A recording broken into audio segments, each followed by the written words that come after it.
Have you ever come across something on Reddit that spooked you out to where you couldn't sleep? Yes. Same. Many a times. Many a times. So we're going to utilize that fear, and we've got a couple of Reddit stories that creeped us the heck out. Whether it's just by the name, because I didn't read mine. I don't know if you've read yours. I didn't read mine either. So yeah, we got creeped out just by the vibes. Yep. So. Yep. And I'm very excited to read these because I'm very interested. Same.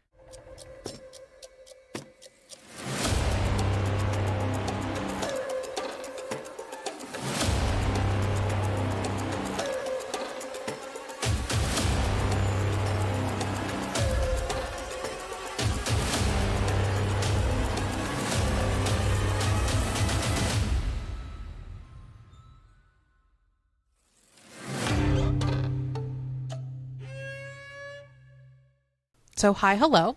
Hello. My name is Tanisha. And I'm Ashley. This is The Afterlife Afterlife Hotline. Heck yeah. Boo-doo-doo-doo-doo. Boo!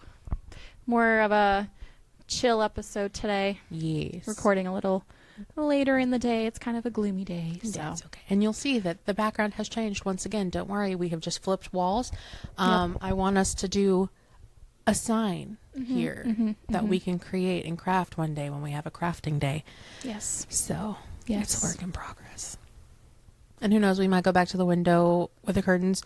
I don't know. We Or might come back to the wall. Or come back to the wall or the books.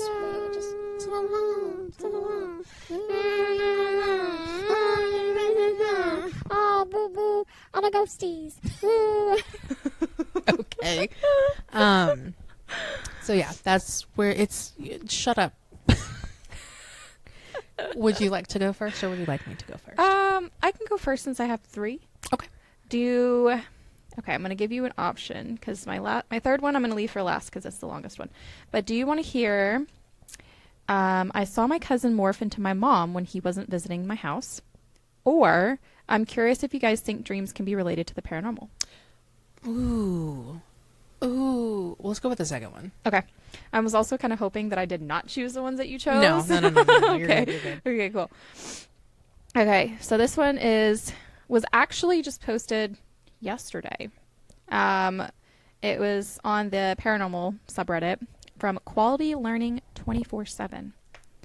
I mentioned on another post about an experience I had, but here is the story, and I'm curious if anyone else has had stuff like this happen. In 2022, I moved into a new apartment. I wasn't aware, but there had been numerous deaths in that building. 8 apartments total, not too long before I lived there, including one in my apartment. I sleep with earplugs in, as I wake up very easily, and my upstairs neighbor was a crackhead and very active all through the night. Dang. When I woke up one morning, earplugs still in, I heard what sounded like several voices whisper, "We're here." It was pretty bizarre, but I didn't think much of it. A few months later, I had a medical scare, and when I came home from the hospital, not on any type of mind-altering substances, I heard a growl come from behind me out of this mirror that was in there. A low, guttural growl, but also pretty loud. There are no animals in the building at all. It was scary, and it freaked me out. I started having a lot of sleep paralysis episodes, religious-type dreams, feeling of being held down and suffocated, and even had some random scratches on me. One day, while sleeping on the couch, basically right in front of that mirror, I had a sleep paralysis episode where my eyes were open and I saw this wolf/Patrick Mahomes-looking creature coming out from the mirror while hearing a really loud ringing sound. I realized I had a psychomantium, as there was another mirror facing that one. That's a portal. Which is apparently a portal. Yeah. Okay. Pays to read, Ashley.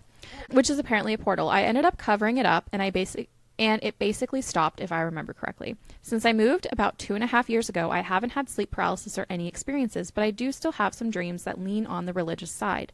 They aren't really nightmares, but some are scarier than others. I'm curious if anyone thinks dreams are correlated to the paranormal or if they are purely coincidental. I'm a Christian, but I'm not a fanatic or anything, but I definitely believe in God and Jesus. Actually, the way I usually end these dreams is calling out to God, and they end up with me yelling prayers in my sleep and waking up my wife. I'm not on any drugs, don't have any underlying mental disorders, and my wife is a psychologist and feels like I come under spiritual attack in my sleep. Has anyone experienced these types of dreams or anything like this before? I personally haven't, but I definitely believe that the paranormal can link to your dreams. Oh yeah, 100%. Yeah. Because I feel like that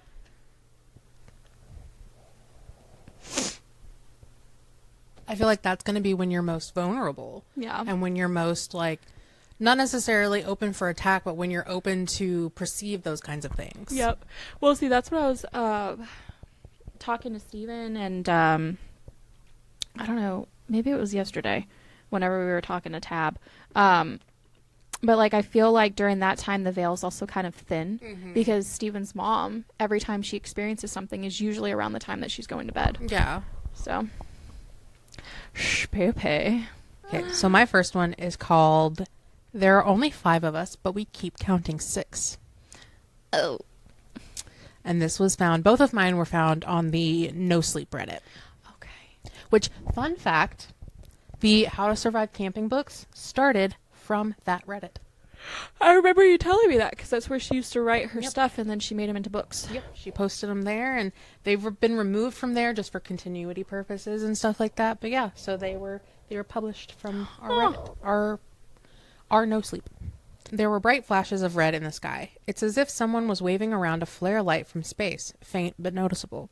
We all made UFO jokes and laughed as we nailed our tents into the ground. I knew for sure that there were more than...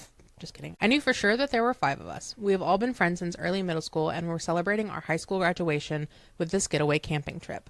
The flashes of red must have stopped randomly as we made conversation while fixing up our tents.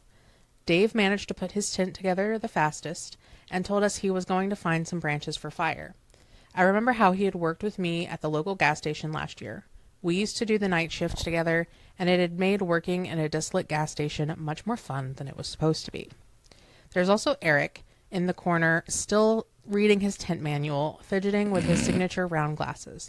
I wasn't as close with Eric as I was the others, but I still remember sitting with him in math class and copying his homework one time. Ava was also still there talking with Sally, my cousin, and both had decided to team up and work on one tent at a time. I also have a clear memory of them hanging out around school in our usual places. In fact, I even knew Ava's younger brother, as he used to beg to go with us wherever he went.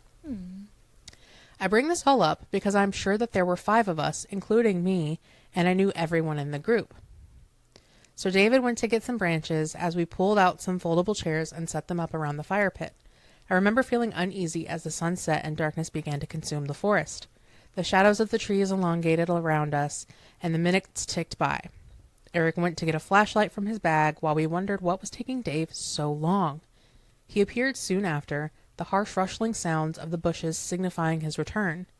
We were all buried in our chairs at this point, covered by our jackets. The temperature had dropped quickly, and a slight breeze was beginning to pick up. "Geez, you guys weren't even bothered to pull out a chair for me," Dave said as he arranged all the branches in the pit. We had set up 5 chairs around the fire. I tried to rationalize the situation, but no matter how hard I focused, my head felt like it was underwater. I had perfect clarity up until that moment, but when I tried to focus on why 5 chairs were occupied when Dave hadn't sat down yet, my head seemed to just stop working, as if something was reaching in and pulling my thoughts. Instinctually, I felt even more uneasy, and now I had placed why. The whole forest had gone dead silent. I looked around at the faces of all the others and could tell they had felt the same. Eric was fidgeting with his fingers, trying to scan around the group and spot the extra person, but it was futile. I scanned every face, each etched in worry and frowning in frustration except for... "It's all right. I'll get the chair myself," Dave said, breaking the silence and somewhat alleviating the tension. I got up and offered to help him. He looked into my eyes and nodded knowingly. We headed away from the fire pit towards the tents, but I kept my eyes glued on our group. "How many people are there?" I whispered to Dave as he looked around and realized that we had indeed only packed 5 chairs. In fact, every person had brought with them their own chair. They were heavy to carry, and we wouldn't bring any extra needlessly. "There's 5, right? I mean, there's 5 chairs," Dave replied, his voice wavering as he spoke. "No, I just think maybe one of us forgot our chair," I said. My mind was struggling to address the issue head on, and now sought to find some rational excuse instead.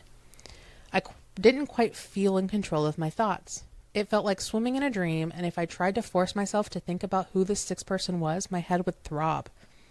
"Yeah, that sounds about right, actually," Dave said, relaxing and heading back to the group. When we walked back to the fire pit, the circle of chairs, 2 chairs were empty. 1 chair for me and 1 for Dave. Everything was adding up now, even though we all agreed it wasn't before.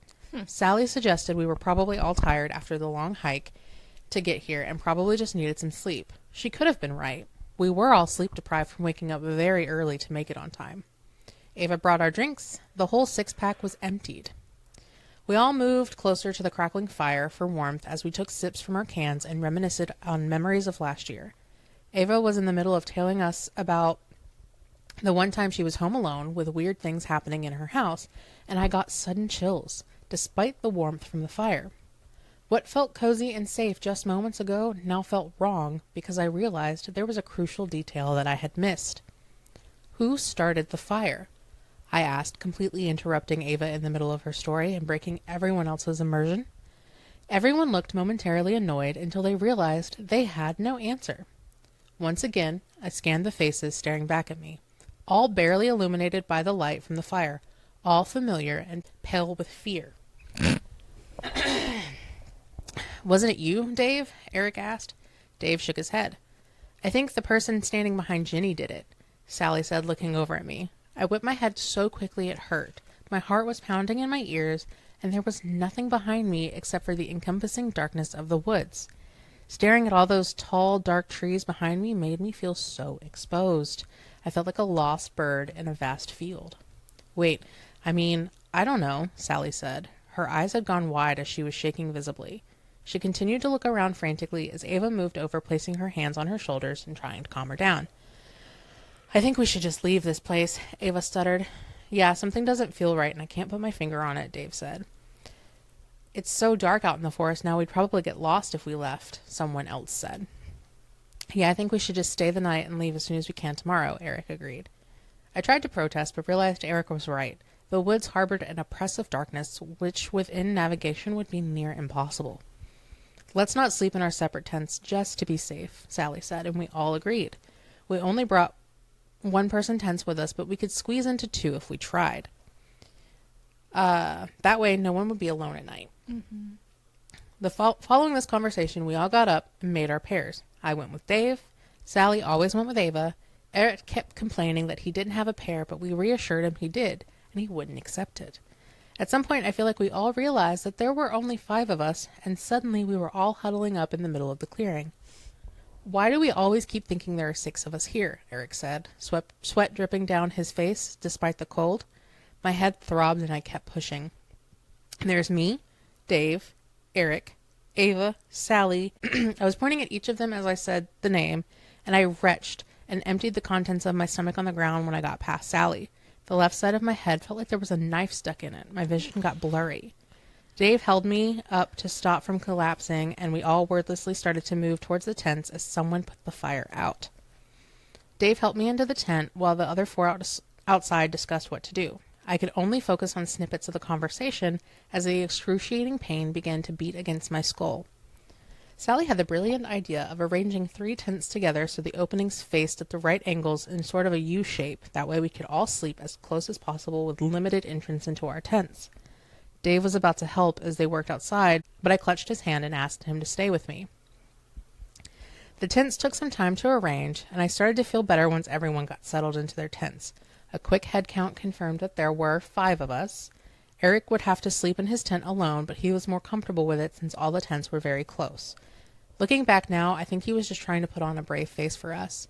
I regret that moment deeply, letting him sleep alone in his tent. He was always less integrated in our group and knew none of us would pair with him. Just before going to bed, we all agreed to leave as soon as the sun rose in the morning. I remember taking one last look outside my tent into the forest before trying to fall asleep. The wind had picked up, and the tree branches were swaying gently. Beyond our clearing was just pure darkness. It felt like the trees were closing in on me, with the faint moonlight illuminating our clearing. I turned my head to look over at the 2 tents we had left out and saw someone standing next to them. Despite the circumstances, sleep came quickly and easily. Ava's shrill scream woke me up in the middle of the night. Dave and I had ripped our tent door open to find Sally and Ava looking into Eric's tent. We pushed them aside. Eric's sleeping bag was rolled up, and he was still inside it. His head in the center, face contorted in utter agony, and the rest of his body rolled around it with the blue fabric now dripping with dark blood. Dave zipped the tent up Dave zipped the door of the tent, and Ava was in shock. Her eyes had become glassy and unfocused. Sally was shaking her head repeatedly, tears streaming down her face. Dave picked up his torch and yelled at us to run. We had all left the campsite behind and entered the trail that we had come in from. The 5 of us huddled together, Dave leading the front as he cast a weak flashlight over the path so we could see it.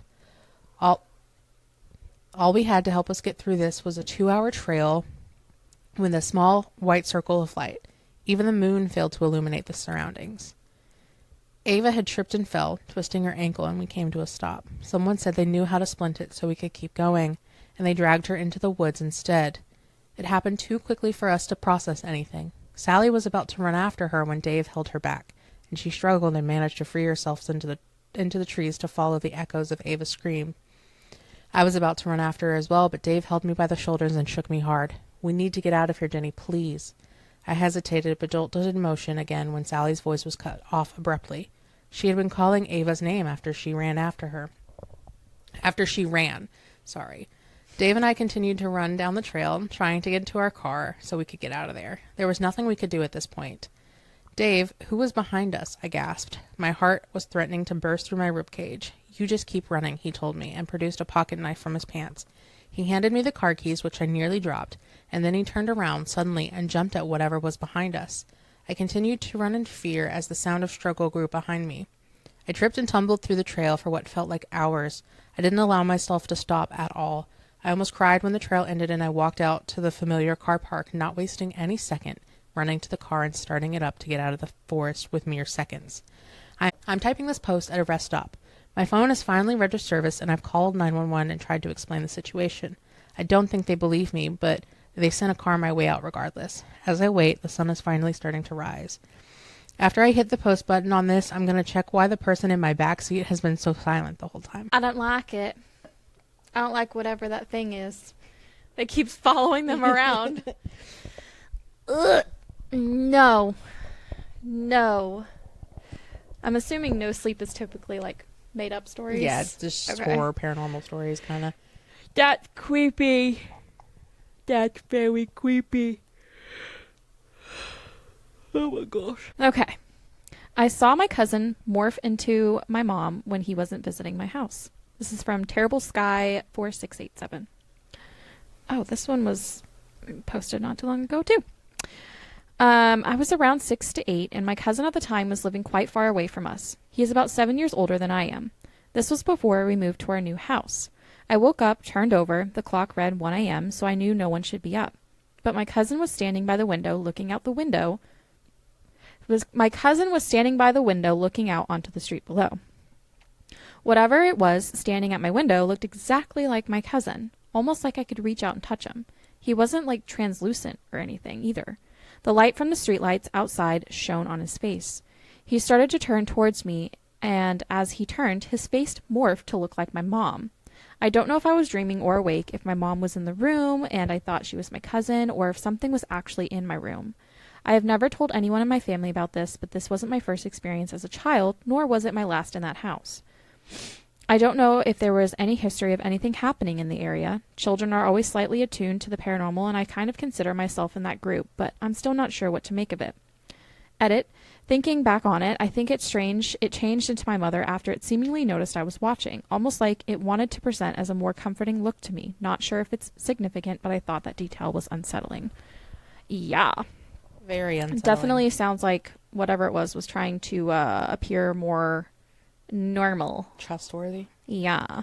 It's really kind of interesting that you picked that one, because that's something that it uses. The house uses familiar voices. In the next one? No, in Her House, the Swamp. Oh, so like mimics. Yeah, the house often will mimic familiar voices to get its... There's also a bird perched on the top of that tree. I feel like it's just staring in at us. Do you see it? No. What? That, do you see the very light green tree right there on the right? Yeah. Okay, the one right next to it, if you look up at the top of it, there's a little bird sitting at the very, very top. Oh, what? Maybe it's hard just because where I'm sitting, its back is like, the sky is behind it, so I can see it. Where your side, you might be seeing like trees behind it. Is it that like where there's like barely any leaves on it? Do you see it moving? No. It just like opened its wings. Oh, There yeah. it goes again. Nope. What? I can't see that at all. I don't see shit out there. Oh, it's because. Oh, it's because you can't see the tree where you're sitting. Okay.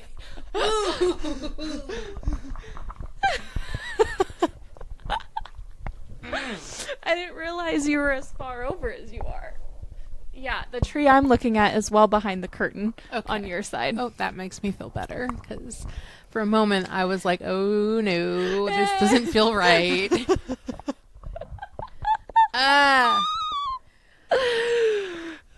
So this next one I have, because I'm just going to skirt on by that, is called She Found Her Way Into My Home. Ew. Oh no. Oh, it flew away. Okay. It's gone. Okay. It wasn't there for me to begin with. Maybe I am going crazy. It's okay. Please, I don't know what to do. I've tried to tell my wife about this, but she's a science teacher, and thanks to my history of practical jokes, she doesn't believe me. Well. Don't be such a practical joker. Mm-hmm. Exactly. There's something stalking me. I don't know what it wants, but almost every night since I started seeing it, it is terrorizing me. It doesn't touch me. It doesn't communicate in any sort of way. It just fills me with horror.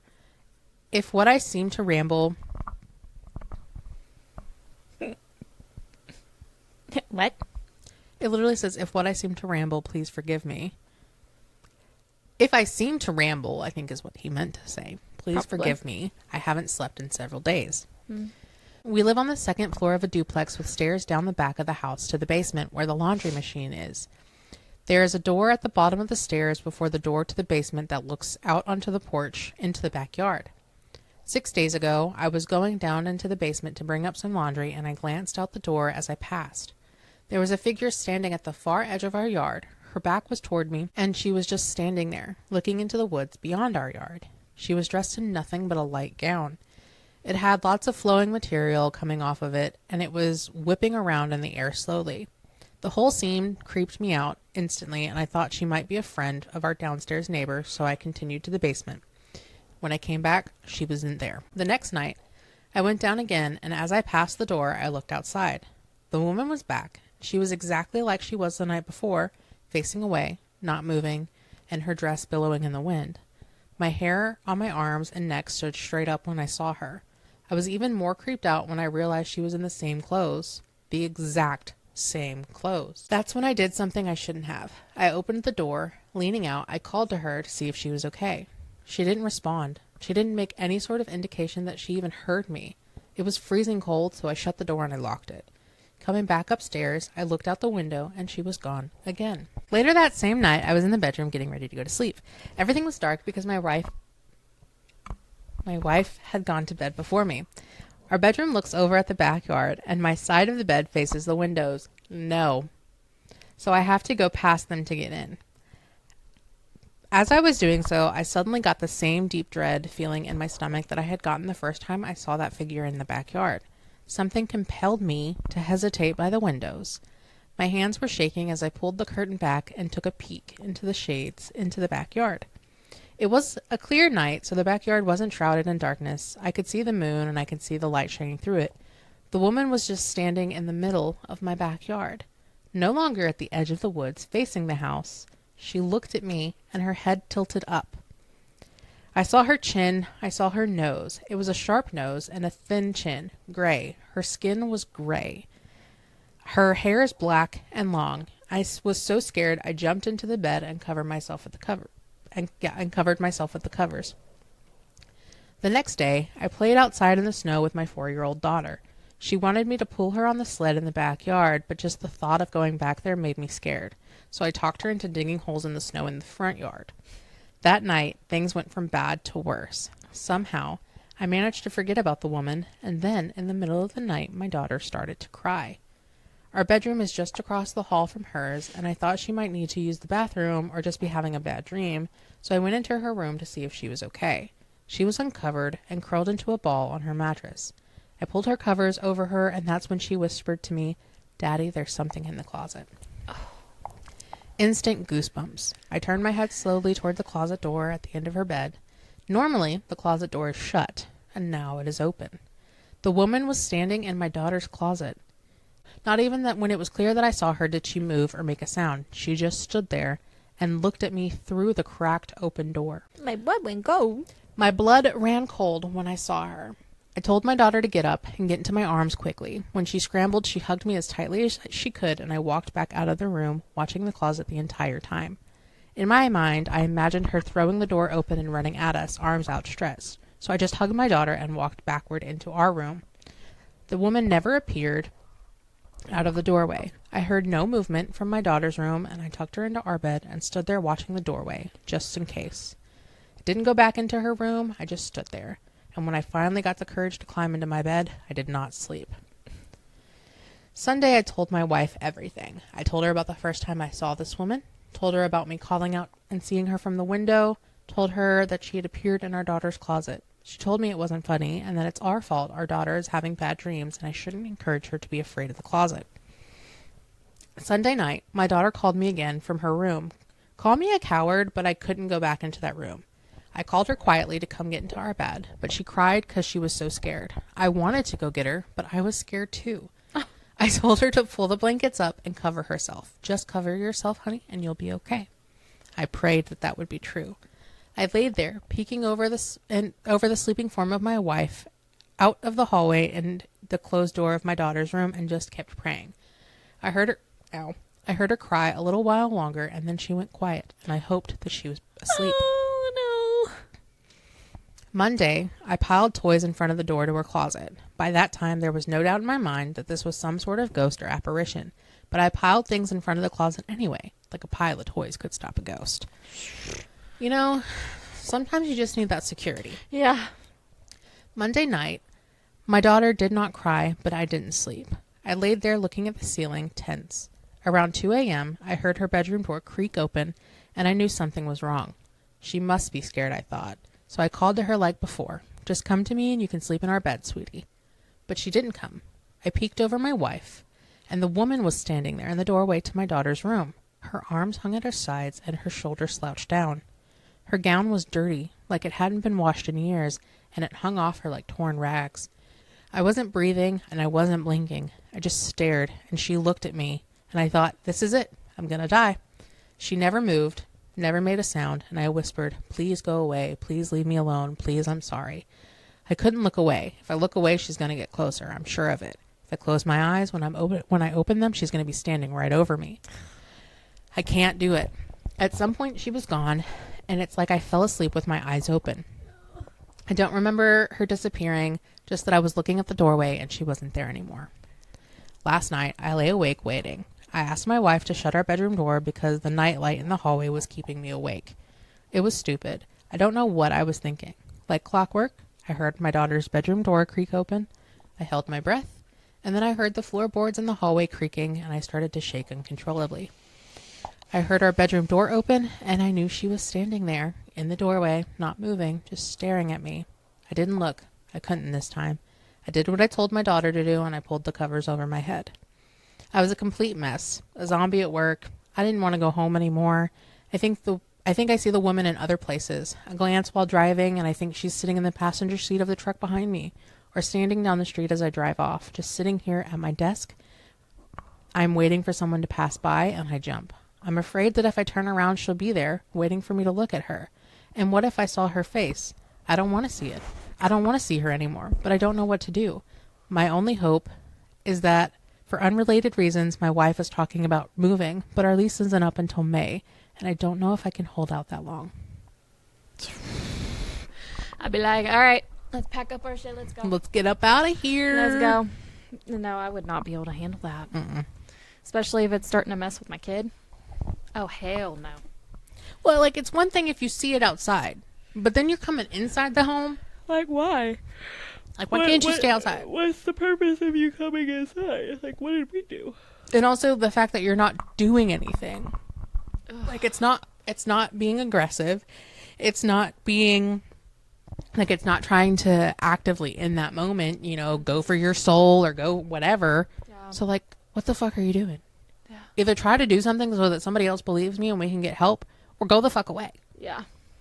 Yeah. No, I don't want. No.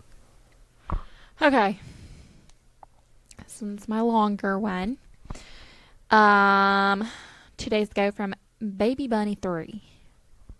I went Baby buggy puppy. What is it? Baby buggy. Rubber Baby Buggy Bumpers. That. Choir days. I went from laughing at the ghost stories to running out of the building within a couple of hours. Sounds about right. Yep. I started a new job a week ago, and something happened earlier today that genuinely creeped me out. Earlier in the day, some of my coworkers, who have worked there for years, were telling me stories about how our building is supposedly haunted. They specifically mentioned the elevators and stairwells being the worst. I kind of laughed it off and figured they were just trying to scare the new person. For context, we work on the 4th floor, and today there were only about 10 of us in the entire department/building. I've only been there a short time, but if I'm being honest, the elevator has always felt kind of creepy to me. I couldn't tell you why.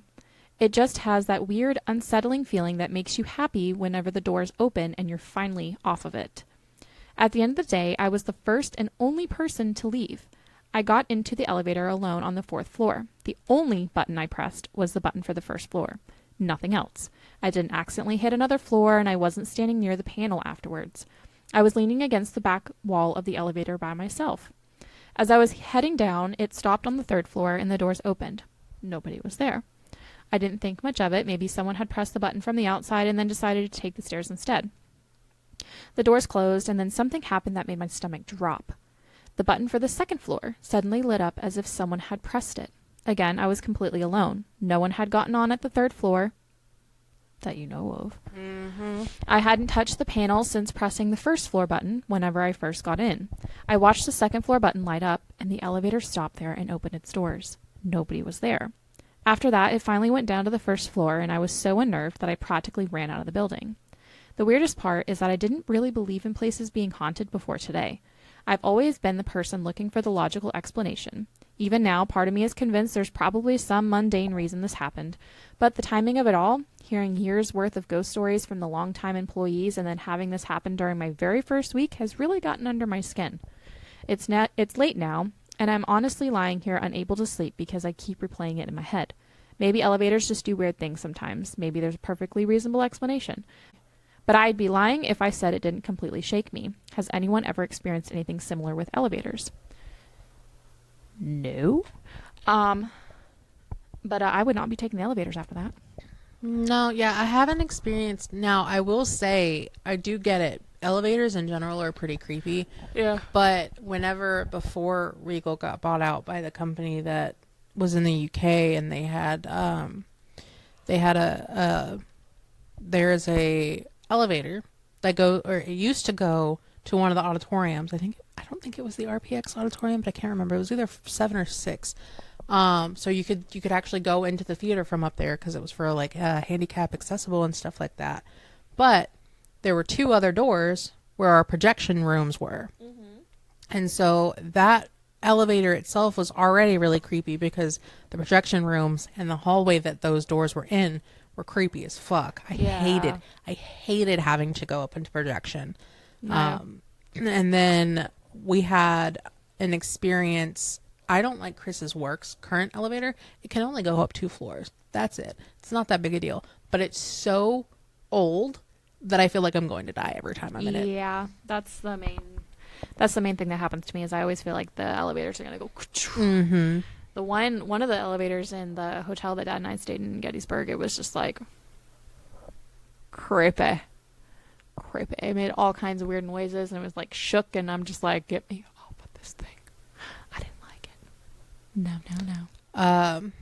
The other elevator I really fucking hated was the Breckenridge location because it would go into the down the 1st floor was the theaters where everybody could see you. That's fine and dandy. You're out in the open. You go up and it literally puts you in projection booth, which is where their office was. But like you go up and all you see when the door open is just darkness. Oh. No thanks. Yeah, did not like. No. No. That's like the one hotel where supposedly if you do like this whole combination of stuff for the elevator, it opens up on like a level that doesn't exist or something. I would trip the fuck out. Yeah, I don't think I'd be like, no thanks. I don't think I could do that. Uh-uh. Elevators I'd be too already freak scared. me out. Yeah, I'd be way too scared. That's one reason I'm kind of glad we're not staying at the Adventura Hotel in Universal, because it's like a 17-floor one. And so I'm like, I don't That's a long time to be on an elevator. yeah.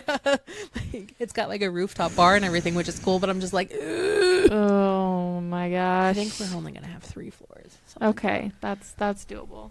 Like, how do these people work in skyscrapers? Well, because I don't know how people live in them, because you can feel it move. Whoa. No, couldn't be me. Absolutely not. Mm-mm. But yeah.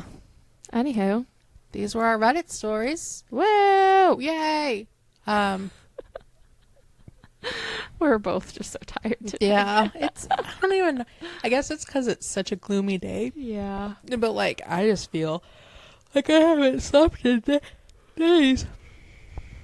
Yep. Yep. Same So as with that being said, if you have any spooky stories or have any Reddit stories you want us to read, you can send them to the Afterlife Hotline at gmail.com. Mm-hmm. Be sure to follow all of our social medias at all of these places. Woohoo, woohoo, woohoo. And keep one foot in the living world. and one ear on the line. Bye.